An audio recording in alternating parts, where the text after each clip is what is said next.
Hi friends, welcome to Titan Max Tamil. இப்போ நம்ம 9th ஸ்டாண்டர்டில் ஃபஸ்ட்டு சாப்டர் பார்த்துக்கிட்டு இருக்கோம். அதில் பயிற்சி 1.4 ஃபஸ்ட்டு சம் பார்க்கலாம். இதில் என்ன சொல்லிக்கலாம், P is equal to 12579, Q is equal to 235911, R is equal to 34579 மற்றும் S is equal to 23458 எனில் பின்வருவனவற்றை காண்கன்னு சொல்லியிருக்காங்க.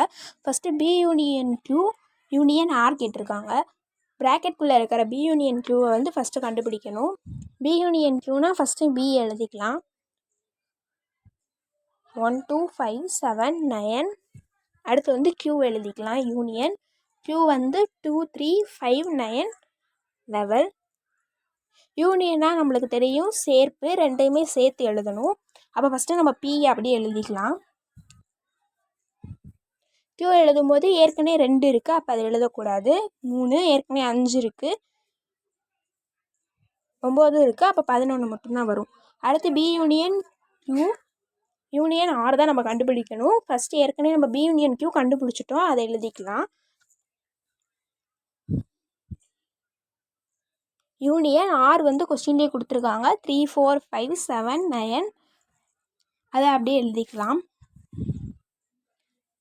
இப்போ இது ரெண்டும் யூனியன்னா ரெண்டையும் சேர்த்து எழுதணும். ஃபஸ்ட்டு P யூனியன் Q அப்படியே எழுதிட்டு அடுத்து R எடுத்து எழுதணும். ஏற்கனவே 3 இருக்குது, அப்போ எழுதக்கூடாது. 4 இல்லை, அதை எழுதிடலாம். 5, 7, 9 ஏற்கனவே இருக்குது, அப்போ இதோட அவ்வளோதான் இது. அடுத்தது வந்து B வெட்டி Q வெட்டி Sன்னு இருக்காங்க. ப்ராக்கெட்குள்ளே வந்து B வெட்டி Q தான் இருக்குது. இப்போ அதை கண்டுபிடிக்கணும். ஃபஸ்ட்டு B எழுதிக்கலாம். வெட்டு அப்படியே Qவை எழுதிக்கலாம். வெட்டுனாலே நம்மளுக்கு தெரியும் ரெண்டுலேயுமே வந்து எதெல்லாம் காமனாக இருக்கோ அதை எழுதணும். இப்போ இதுலேயே 2 இருக்குது, இதுலேயே 2 இருக்குது, இதுலேயே 5 இருக்குது, இதுலேயே 5 இருக்குது, இதுலேயே 9 இருக்குது, அதுலேயே 9 இருக்குது. அப்போ 2, 5, 9 இதுதான் வந்து P வெட்டி Q. இப்போ P வெட்டி Q கண்டுபிடிச்சிட்டோம். நம்ம B வெட்டி Q வெட்டி S தான் கண்டுபிடிக்கணும். இப்போ B வெட்டி Q வெட்டி S வந்து என்னென்னா, ஃபஸ்ட்டு B வெட்டி Q கண்டுபிடிச்சதை எழுதிடலாம். வெட்டு S வந்து என்ன கொடுத்துருக்காங்கன்னா 2, 3, 4, 5, 6. இப்போ இது ரெண்டுலேயுமே எது எது காமனாக இருக்குன்ட்டு பார்க்கணும். இங்கேயே 2 இருக்குது, இங்கேயே 2 இருக்குது, இங்கேயே 5 இருக்குது, அங்கேயே 5 இருக்குது. அப்போ 2,5 தான் இதுக்கு ஆன்சர். அடுத்தது வந்து Q வெட்டி S வெட்டு Rன்னு இருக்காங்க. ப்ராக்கெட்குள்ளே வந்து Q வெட்டி S இருக்குது, அப்போ அதை ஃபஸ்ட்டு கண்டுபிடிச்சிக்கலாம். ஃபஸ்ட்டு வந்து Q எழுதிக்கலாம். 2, 3, 5, 9, 11 தான் Q.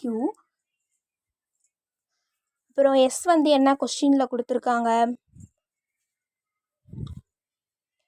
2, 3, 4, 5, 8. இப்போ இது ரெண்டுலேயுமே காமனாக என்ன இருக்குன்னா 2, 3 தான் காமனாக இருக்குது. 5, 3 ரெண்டுலேயுமே காமனாக இருக்குது. அப்போ 2, 3, 5 இதுதான் வந்து Q வெட்டி S. இப்போ நம்ம ப்ராக்கெட் ஆஃப் Q வெட்டி S வெட்டு R தான் கண்டுபிடிக்கணும். அப்போ ஃபஸ்ட்டு Q வெட்டி S எழுதிக்கலாம். வெட்டு R வந்து கொஸ்டினில் என்ன கொடுத்துருக்காங்கன்னா 3, 4, 5, 7, 9ன்னு கொடுத்துருக்காங்க. அதை அப்படியே எழுதிக்கலாம்.